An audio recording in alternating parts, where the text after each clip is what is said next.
asociado a algunos otros defectos. Dentro de ellos, el más frecuente viene a ser la válvula aórtica bicúspide, ¿no?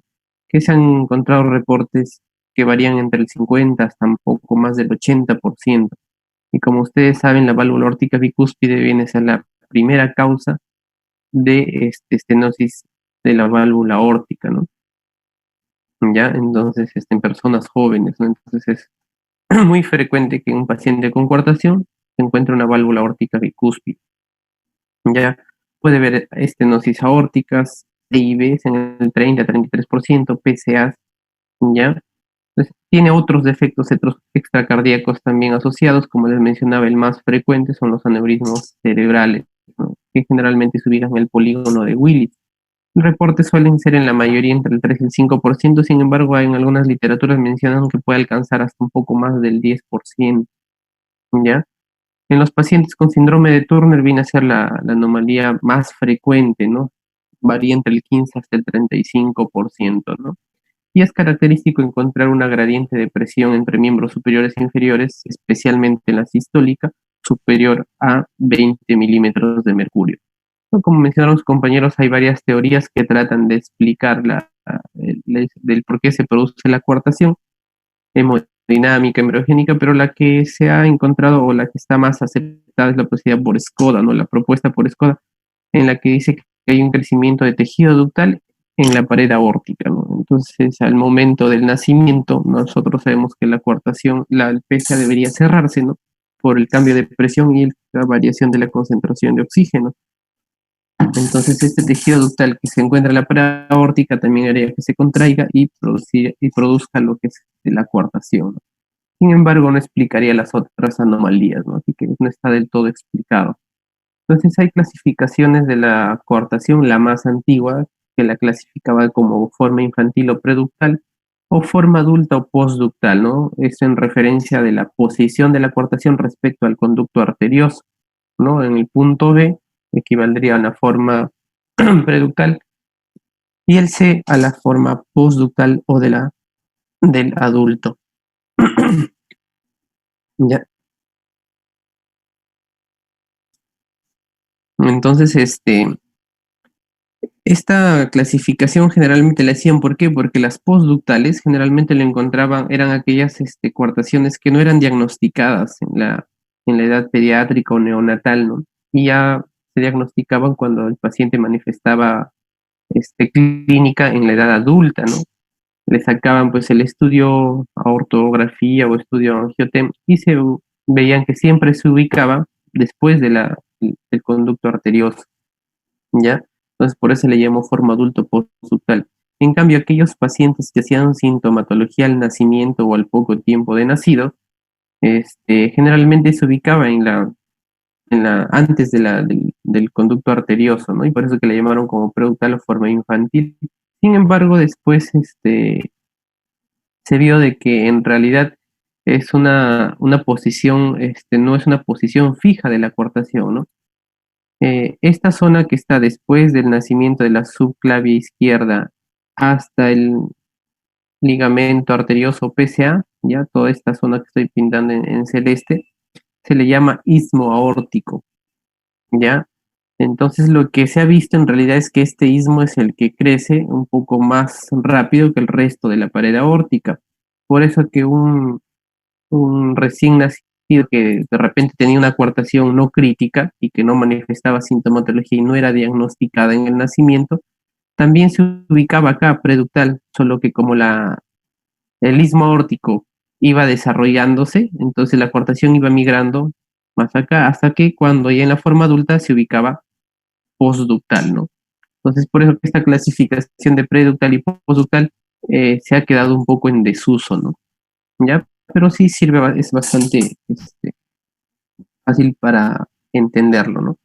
De tal manera que actualmente lo que se utiliza es generalmente como yuxtaductal, cuando está justo sobre o coincide al nivel del conducto arterioso, ísmica, cuando estaría más o menos en la posición B, o del arco transverso, ¿no? O sea, cuando ya involucra el arco aórtico, ¿ya? Entonces, y la otra clasificación es como simple y compleja, ¿no? Simple, como ya les mencionaba, es cuando la coartación se acompaña o no de una persistencia del conducto arterioso, y compleja cuando además de esto se acompaña con otra cardiopatía, ¿no? Que hay múltiples. Dentro de ellas, una de las más frecuentes pues, es el CIB. ¿Ya? Entonces, cuando la coartación se ubicaba en la zona ísmica, generalmente daba sintomatología, se trataba de coartaciones severas. Muchas de estas se asociaban a hipoplasia del arco aórtico, ¿no? Y daban manifestaciones prácticamente al nacimiento. ¿Ya? Entonces, estas coartaciones tenían que ser corregidas de manera inmediata, porque lo contrario el paciente fallecía. ¿Ya? Entonces, esta coartación que daba manifestaciones clínicas debutaba con el paciente haciendo disnea, insuficiencia respiratoria, con necesidad de ventilación mecánica, falla cardíaca, ¿no? Acidosis, oliguria, ¿no? Por una hipoperfusión del abdomen y miembros inferiores. También se las conocía como ductus dependientes, ¿no? ¿Por qué? Porque al nacimiento ustedes saben que el ductus se cierra, entonces generalmente si es que la coartación es severa o se acompaña de hipoplasia del arco aórtico, entonces el flujo que recibía el abdomen y miembros inferiores prácticamente era solamente el flujo que provenía del ductus. Y es que este ductus se cerraba al nacimiento, todo el abdomen y miembros inferiores quedaban sin irrigación prácticamente, de tal manera que el paciente cursaba con la sintomatología. Es por eso que a estos pacientes lo que se hacía es tratar de mantener permeable el conducto arterioso hasta que se haga la corrección quirúrgica, ¿no? Mediante la administración de análogos de la prostaglandina E, ¿no? El alprostadil es lo que se les administra temporalmente hasta que se hace la corrección quirúrgica, ¿no?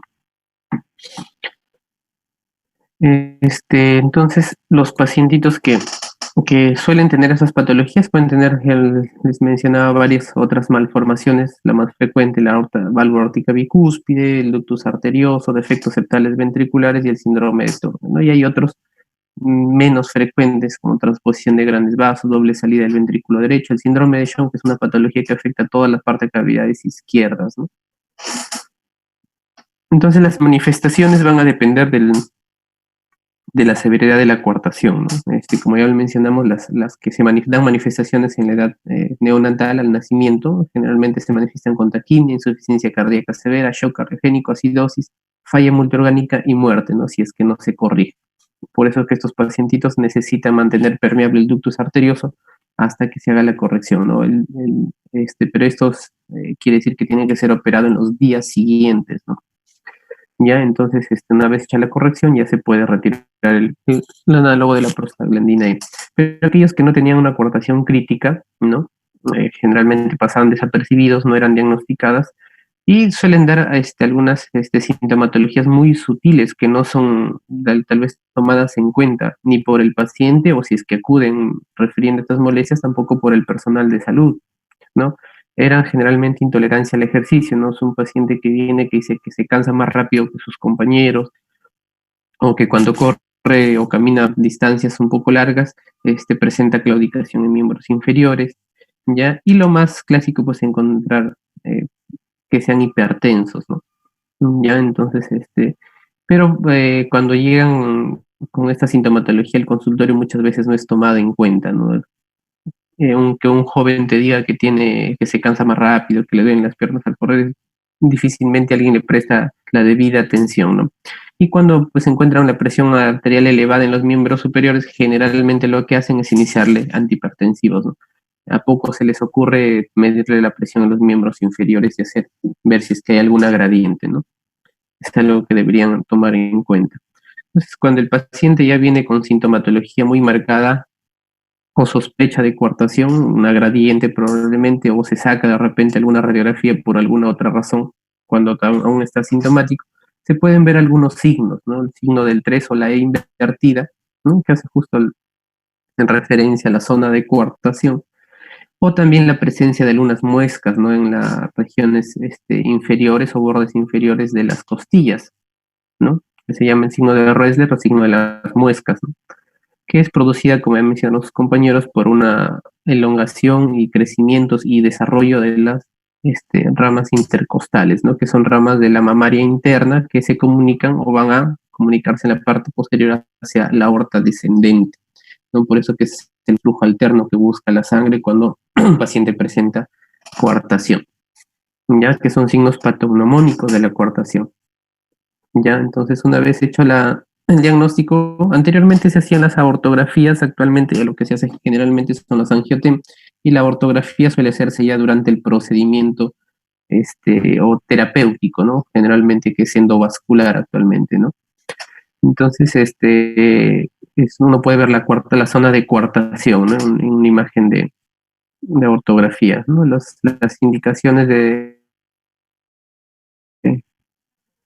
o recomendaciones para el tratamiento de la coartación que ya mencionaron sus compañeros, ¿no? Entonces, cuando ya uno tiene la indicación de la corrección, hay dos maneras, ¿no? La cirugía abierta o la endovascular, ¿no? La corrección quirúrgica o cirugía abierta, hay varias técnicas, dentro de ellas es la resección y anastomosis termino-terminal, la ortoplastía con parche de subclavia, ya la anastomosis termino-terminal ampliada cuando hay compromiso del arco aórtico, o la ortoplastía con parche, ya con parche o injerto protésico.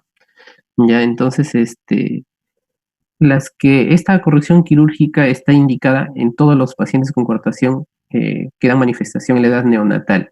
En la edad neonatal, la única opción es la cirugía abierta, no está indicada la endovascular, porque inicialmente se hicieron casos o manejaron coartaciones con angioplastía, ¿ya? Pero se vio que estos pacientes hacían recoartaciones en un periodo muy corto, de meses nada más, ¿no? Hacían una recoartación y que además de eso, de la recoartación, los pacientes desarrollaban aneurismas o disección de la aorta, ¿no? Aumentaban su morbimortalidad. Por lo tanto, quedó completamente descartado. Actualmente la única opción en la edad neonatal es la corrección quirúrgica, que puede ser cualquiera de estas técnicas, excepto la que utiliza parche protésico, ¿no? Porque es un tejido que no va a crecer. Ya, entonces, y en las edades adultas se puede postular la corrección de cirugía abierta, que ya se está dejando de usar, y actualmente lo que se busca es hacerlo a través de endovascular, ¿no? Ustedes pueden ver aquí en la primera imagen, en la imagen A, en la zona de coartación, en la imagen B donde se pasa el catéter y se está colocando el stent, y en la imagen C donde ya está corregido, ¿no? También pueden ver cómo la aorta ascendente está bastante dilatada, ¿no? La dilatación aneurismática de la aorta ascendente. Aquí van a ver un video de una coartación de un niño de 5 años donde le hacen un manejo de manera endovascular, ¿no? Sí, comienzo yo, Marcelo Rivarola, acá desde el Italiano, en la sala B. Quería brevemente presentar al equipo, la doctora anestesióloga Sandra Salgado en la cabecera, Andrea, nuestra técnica, y Marisa, nuestra enfermera, y nosotros, José, Carlos, que está acá. Gracias por venir, Carlos, nuestro invitado. Tenemos el PowerPoint ahí para la presentación del paciente. Lo podemos ver. Es un paciente de sexo masculino de 5 años y de 21 kilogramos de peso. Consulta por soplo en dorso, el examen clínico, pulso femoral es muy disminuido, hipertensión arterial en miembros superiores. El ECU muestra una coartación localizada con gradiente de 30 milímetros de mercurio. Siguiente. Esa es la imagen que teníamos, era una TAC multislice en donde se tomaron las medidas y donde podíamos ver, por lo menos en estas imágenes, impresionaba una coartación severa con un espacio de istmo aparentemente adecuado, una dilatación post-coartación con algo de desarrollo de circulación colateral. Bueno, teníamos planeado algo y ahora vamos a discutir sobre eso. Otra de las imágenes, siguiente. Ese era el perfil. En esta imagen no parecía tampoco tan obstructiva. Siguiente. Ya, creo que esa fue la última. Esa es la última. Ok. Nosotros ya hicimos algunas angios, vamos a mostrarles, le doy pie a José, comentarles las angios que hicimos y las presiones que tenemos. Bueno, acá tenemos el aortograma en posición de perfil, donde se ve que la coartación de aorta es localizada, tiene un diámetro de 3.43 milímetros en la zona de coartación, se ve un ducto filiforme que sale de la zona de la coartación, el istmo mide 10 con casi 11 milímetros y la aorta descendente mide 11,5 milímetros. Acá estábamos teniendo una... Tenemos también la imagen en ciclada. Por favor. Y acá estábamos teniendo un debate muy interesante. Pasamos desde la angioplastía con balón sola por ser localizada a poner un stent recubierto porque tiene un ductus asociado, así que queremos saber qué opinan allá también.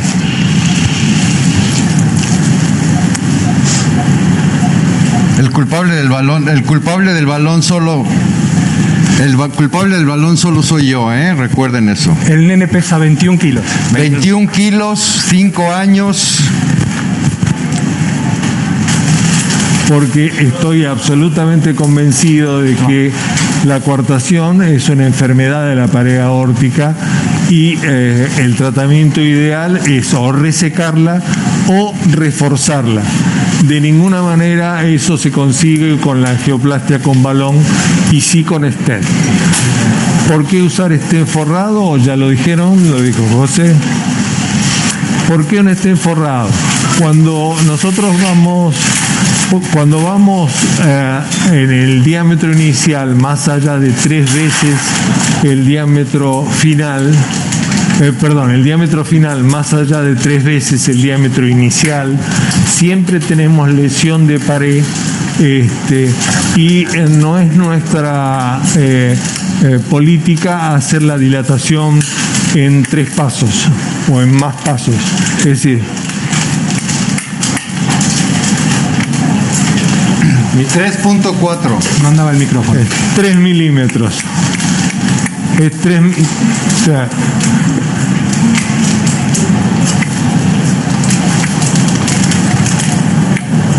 necrosis quística de la media tienen desde recién nacido. O sea que. Sí, 3 milímetros tiene de diámetro inicial. ¿Se puede mostrar la imagen que está en el monitor a la derecha?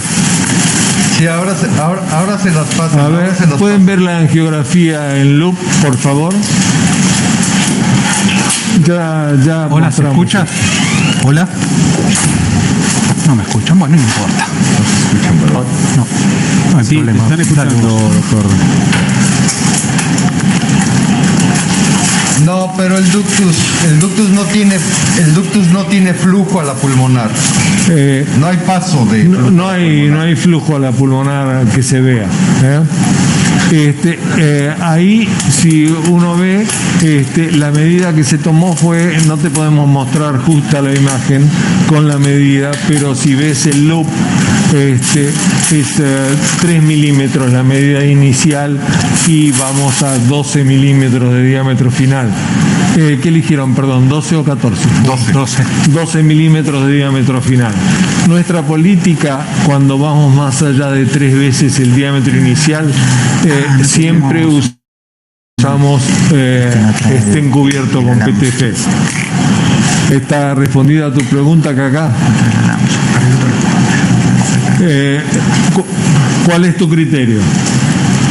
Es CP stent, pero montado en monobalón para poder entrarlo por una vaina 10 French. Que entró sin ningún problema. La vaina 10 French entró perfectamente. No sé si quieren mostrar el montado del balón. Perdón. No, yo estoy sucio.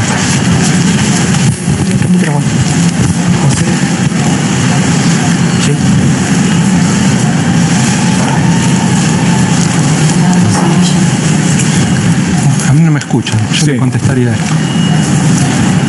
¿Me dejaste? Dale, termina.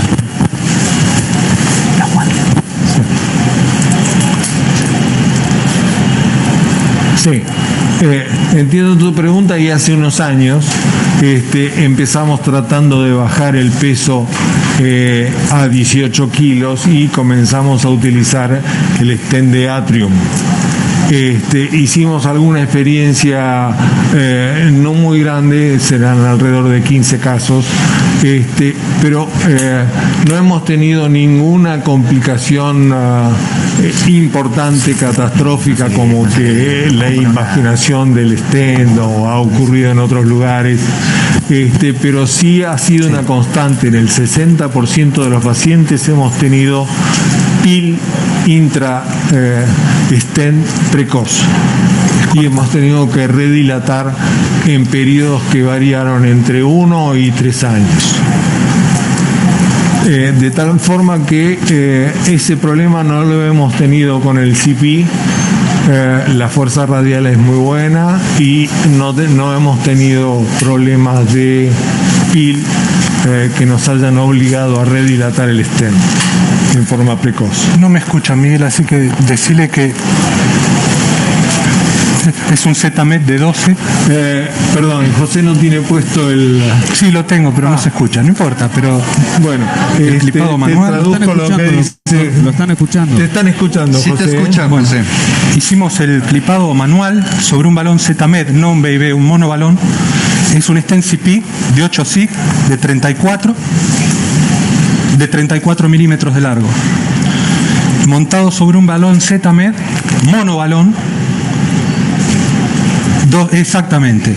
Y la idea es ir clipándolo, ya lo hicimos manual, teniendo mucho cuidado de que no gire el stent sobre el balón, sino cliparlo girando todo uniformemente. José Alonso habla. José Alonso. Acá, si miran... José Alonso, del Hospital Garrahan. Podemos... Sí, así se hizo. Así se hizo. Así se hizo. Así se hizo. Eso ya está crimpeado. Así se hizo, ya está. Nada más esto era para mostrarles el movimiento, cómo lo hacíamos, pero ya estaba hecho. Y acá se ve, esta es una vaina 10 y pasa perfectamente bien por adentro. Y el stent está bien firme, fijo en el lugar, así que la idea es pasarlo por la vaina 10 para reducir el perfil y es factible de hacerlo. José, en este caso usan ¿qué vaina? Cuando usamos doble balón, para pasar este tipo de stent hay que usar 12 o 13. Y ahora, al poder bajar el perfil, usamos una vaina de Cook de 10 French. Y vamos a pasar la válvula con este pedazo de vaina que cortamos para proteger al stent al pasar por la válvula.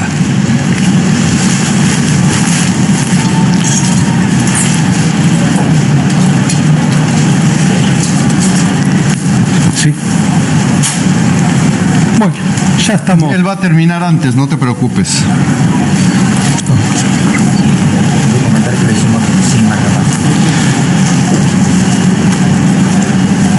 Acá estábamos charlando sobre la posibilidad de poner marcapaso o no.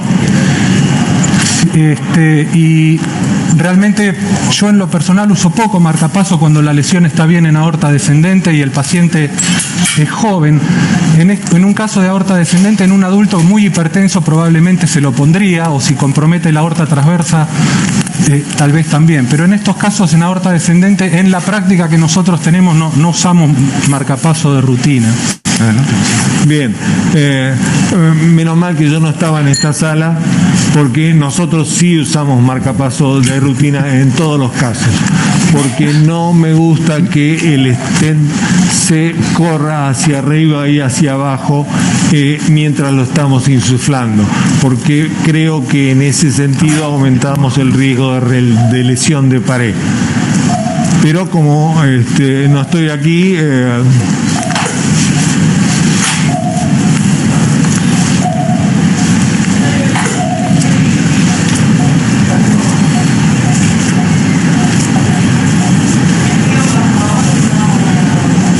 sí, usando BIB o monobalón, nosotros, nuestra política es usar marcapaseo siempre por la movilidad del stent hacia arriba y hacia abajo durante la insuflación, que eso es lógico pensar que puede provocar laceración de la íntima. Aun cuando estemos usando un balón, un stent cubierto, eso nos pone a cubierto de las lesiones que puedan ocurrir en la punta.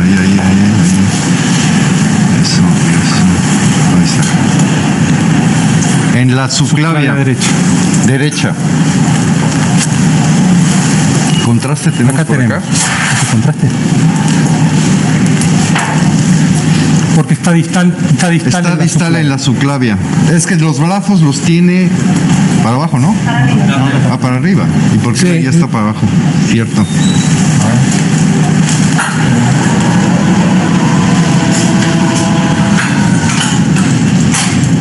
Es una guía rígida ampla, sí, ¿no?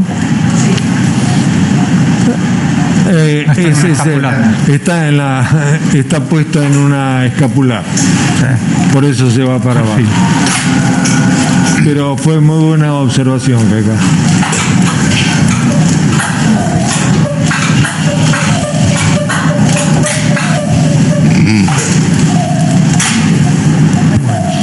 Dale, hacele el control.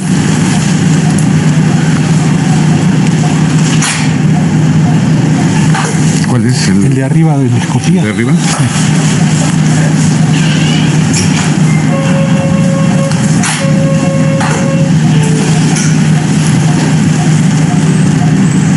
Un poquito más arriba, ¿no? Ahí lo subí. ¿Contraste es aquel?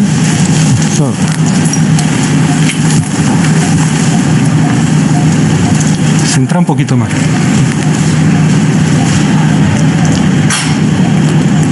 La idea es ver primero cómo queda y después, si hace falta, hacerle flaring con balón en la subclavia. Ahí está. ¿Les gusta esa posición?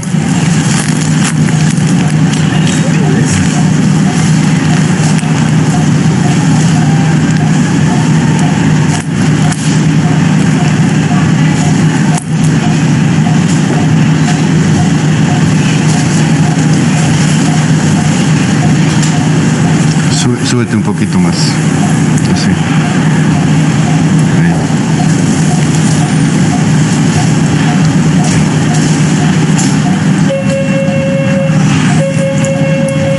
Sí, estoy de acuerdo. Yo lo pondría un poquitito más abajo. Sí, pero Ahí está mejor, ¿no? Está bien. Ahí está muy bien la posición. Yo creo que vamos a dilatar ya. Sí. ¿Listo?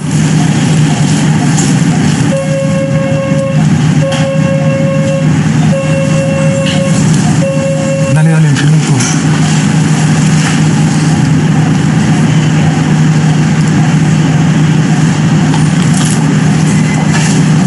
Muy bien. Manual. Manual.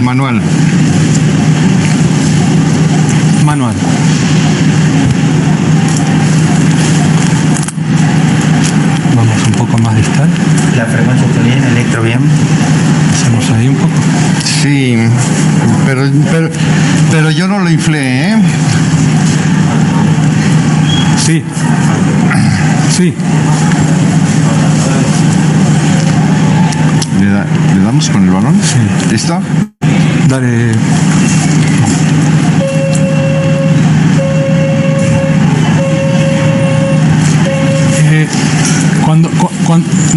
Nosotros en general no usamos cuando la lesión es como esta en aorta descendente. Vieron que el balón estuvo estable y el stent también.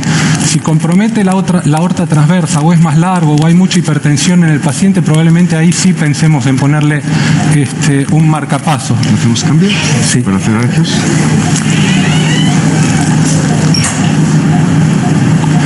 El insuflado tratamos de hacerlo lo más rápido posible. ¿Cómo?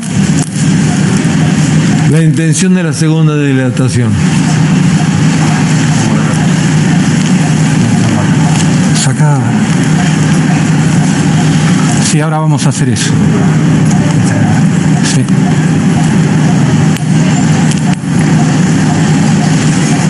Yo estoy acá deteniendo. No sé si te va a dar con el balón adentro, va a haber que sacarlo. Va a haber que sacar el balón. Sacar el balón, Sí, sí. sí. Mirá que es un 10 cuando... Yo creo que en 2 minutos estamos ya... Están haciendo ya la angio. Sí, señor. Sí, sí, sí. Ahí vamos. Sí.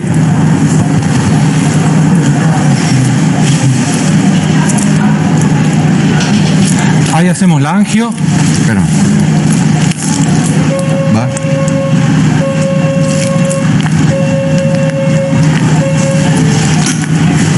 Yo creo que quedó muy lindo. Entonces ahí vieron una falla vascular, ¿no? Como colocan un stent y el diámetro se incrementa significativamente, ¿no? Con una incisión pequeña que se hace en la ingle, evitando el manejo quirúrgico que se hacía anteriormente con unas toracotomías grandes, ¿no? De mayor mortalidad. Ahora vamos a ver un video de una coartación, pero en un neonato.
subclavia.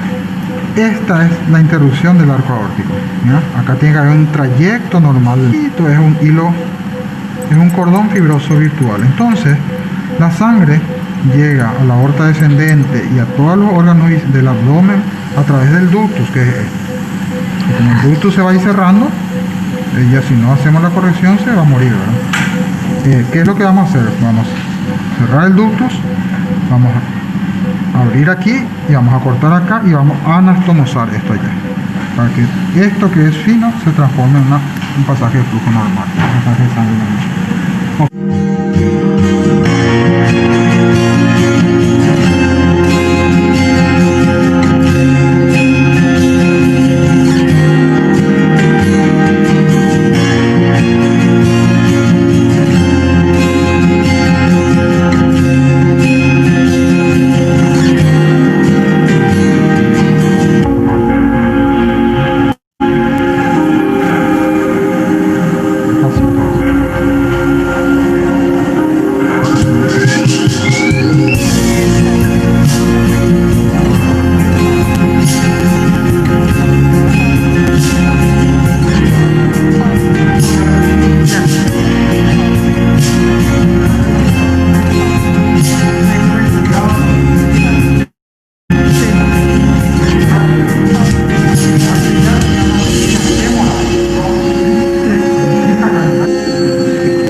Bien, esos son los dos casos de manejo de coartación, ¿no? Endovascular y por cirugía abierta.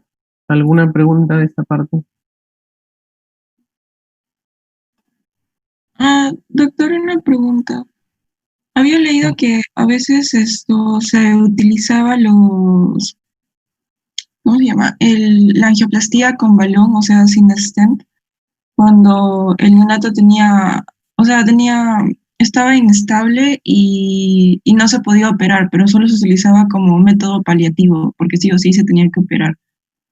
¿Sí se hace también o solo con medicamentos? Como te digo, no está recomendado actualmente ya, por lo que todos se recuartan y tienen mucho riesgo de disección. Se diseca la aorta y terminan falleciendo por ruptura de la aorta, ¿no?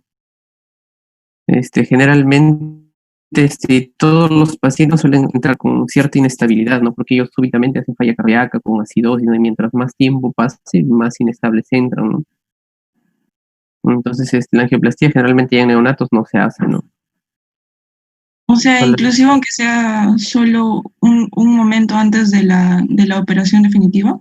Es que no tendría ningún sentido porque eso no varía en su condición, ¿no? O sea, no le va a mejorar en nada. El objetivo es mejorar el flujo Ay, de manera permanente, ¿no?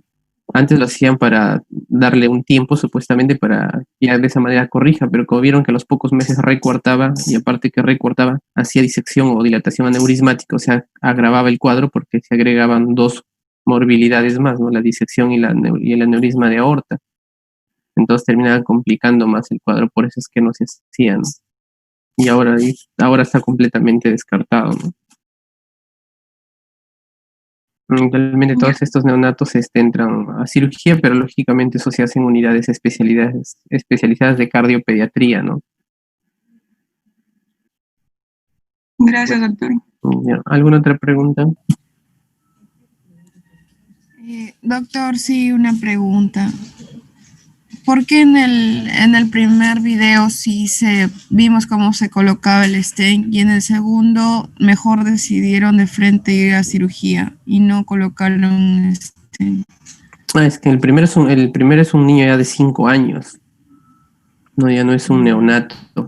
Entonces, en lugares que ya tienen bastante experiencia en adultos, están bajando la edad para poder hacer, porque en ellos a veces ya se puede hacer redilataciones, ¿no? Pero ya utilizando no solo angioplastía. Pero en los neonatos, no hay stent tan pequeños, y aparte que tendrían que ser stent que puedan luego posteriormente dilatarse demasiado, ¿no? Entonces, como sus arterias del neonatito son muy pequeñas, no entra un stent, no se puede colocar stent. En cambio, en un niño, ya has visto que utilizan para colocar el stent, menciona ahí, utilizan un introductor de 10 French, ¿no? Que es bastante grande. Entonces, posteriormente, ellos tienen que entrar algunos años después a redilatar ese nuevo stent, ¿no? Ese stent que ha quedado. Ya, pero en los neonatos no se puede hacer eso, ¿no? Porque las arterias son pequeñitas, ¿no? A lo mucho entra un balón, por eso es que solo se hacían angioplastías, pero como tienen muy mal resultado, fueron descartadas, ¿no? Ay, ya. Gracias, doctor. ¿Alguna otra pregunta?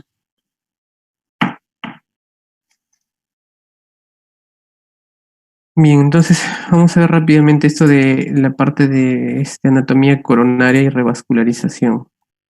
Ya.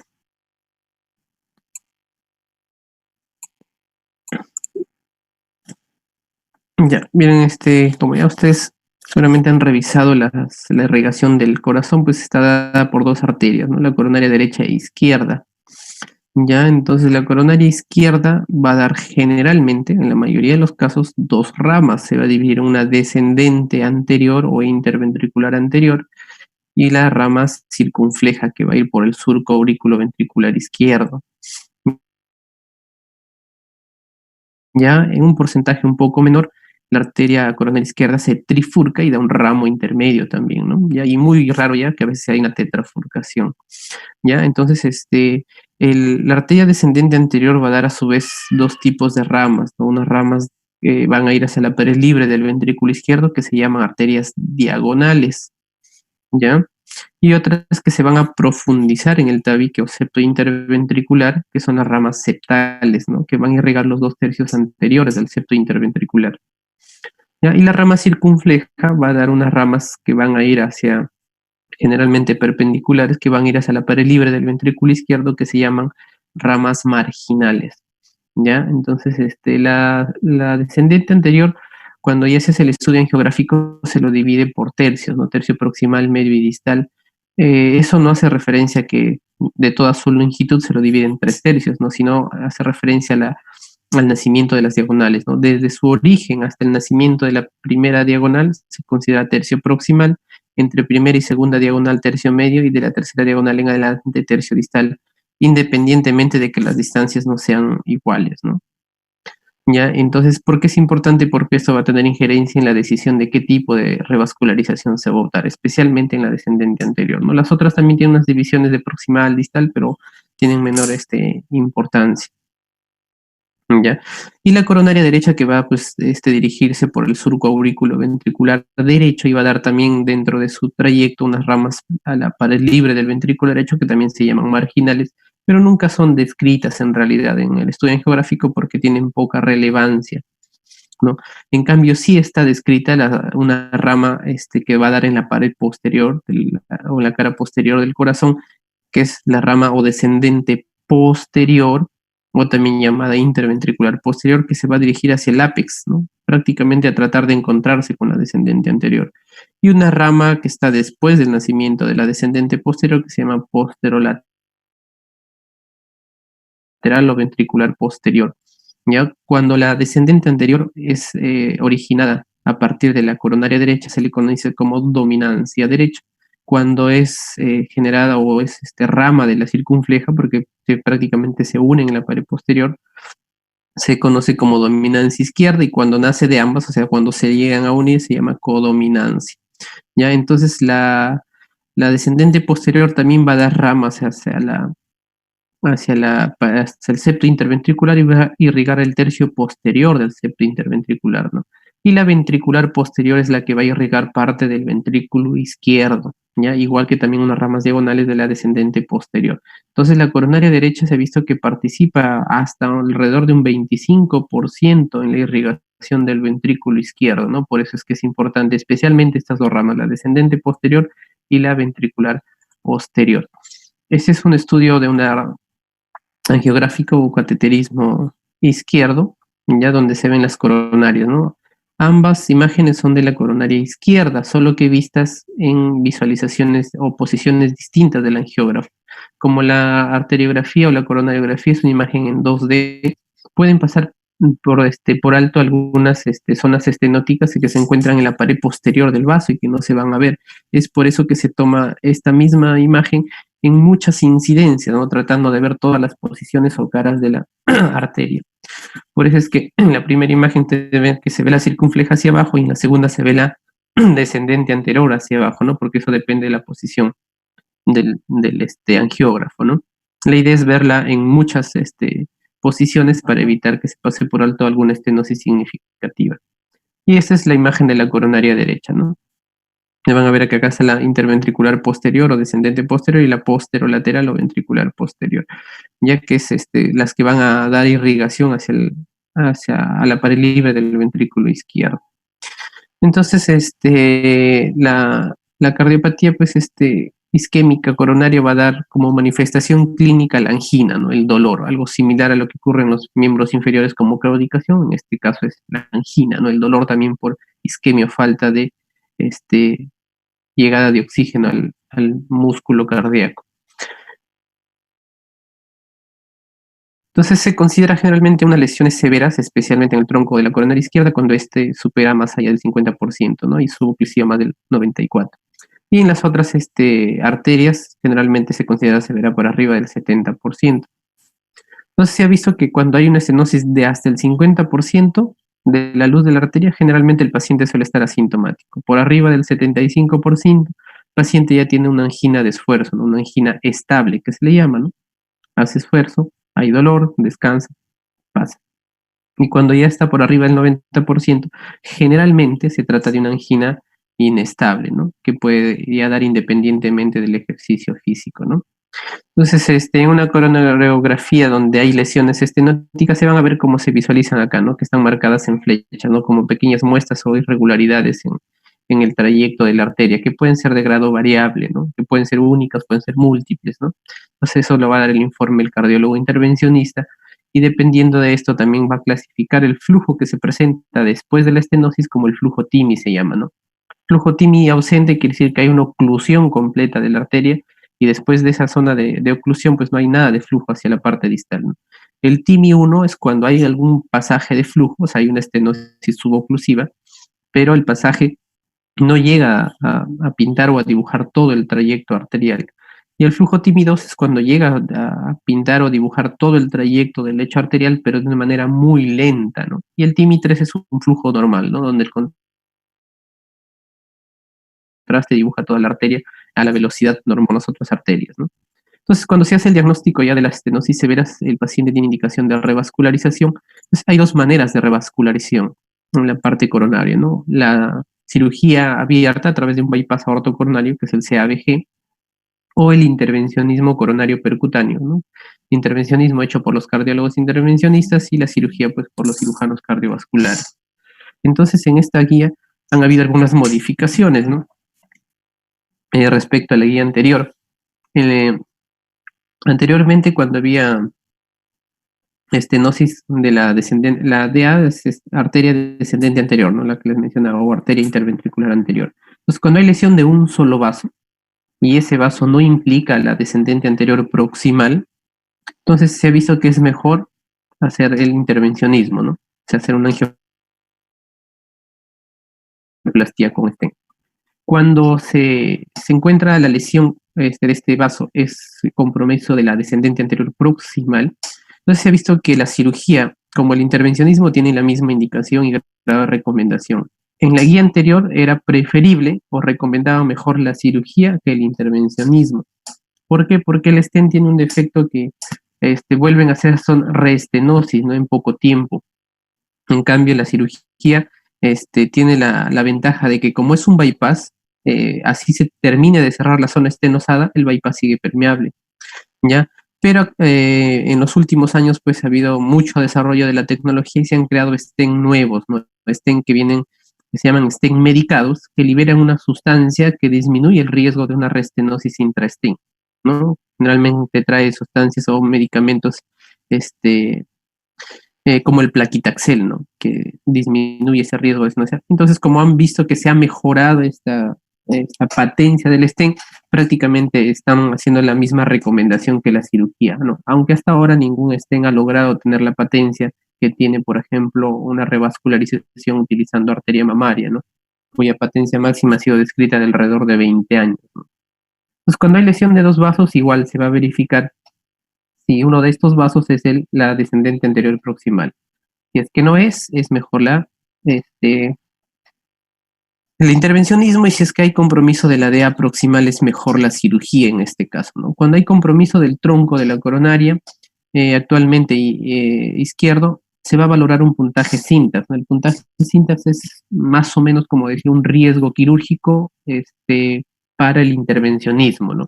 Cuando el riesgo da un puntaje entre 0 y 22, se considera un riesgo bajo. Entonces se ha visto que la cirugía y el intervencionismo tienen la misma nivel de evidencia y grado de recomendación. Esto también es una variación respecto a la guía anterior, porque anteriormente en toda la lesión de tronco iban a cirugía, ¿ya? Pero cuando el puntaje es de 23 en adelante, hay un riesgo moderado o alto, siempre se va a preferir la cirugía frente al intervencionismo, ¿no? Y cuando hay lesión de 3 vasos también va a ser la misma valoración, ¿no? Respecto al puntaje de SYNTAX, ¿no? Siempre que sea superior a 22 va a ser superior la cirugía de revascularización. Entonces, los injertos para hacer la revascularización pueden ser arteriales o venosos. Dentro de los arteriales, el más usado es la arteria mamaria interna izquierda, no es el más usado y el de mayor patencia. Pero también se puede utilizar la arteria mamaria derecha cuando se revasculariza también la coronaria derecha, ¿ya? La arteria radial también, que ha sido con cierta frecuencia usada, y los que ya son menos usados, la arteria gastroepiploica o epigástrica inferior. Y el injerto venoso pues es el uso de la vena safena mayor o externa, ¿no? Que es el que más se utiliza.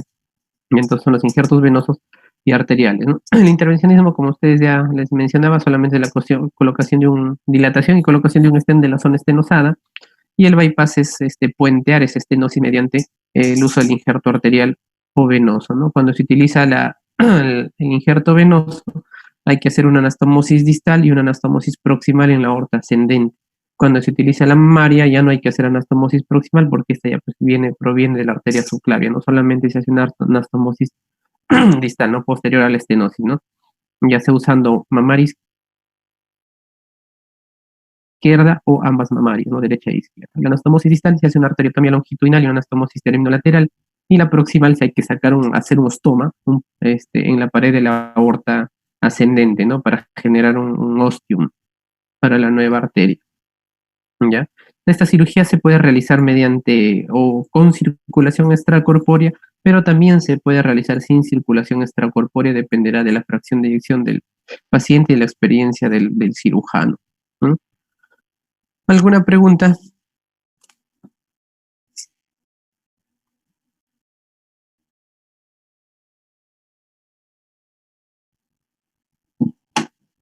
¿Ninguna pregunta? De esta parte de lo que es revascularización y también la de valvulopatías, hay dos guías clínicas de la Sociedad Europea de Cardiología que son gratuitas, digo, que son las últimas que han salido del 2017 y 2018, me parece que son, donde están los cuadros de indicaciones quirúrgicas tanto para las valvulopatías como para la revascularización, que es el cuadro que les he mostrado, ya que sería bueno que eso lo revisen, pero básicamente las indicaciones de cirugía. ¿Ya? No tanto la parte teórica, porque toda la guía, pues, con como 70, 80 hojas, y tiene más que toda la parte clínica, manejo médico, que generalmente eso lo hace el cardiólogo, ¿no? Pero sí nos interesa la parte de indicaciones quirúrgicas, ¿ya? ¿Ninguna pregunta?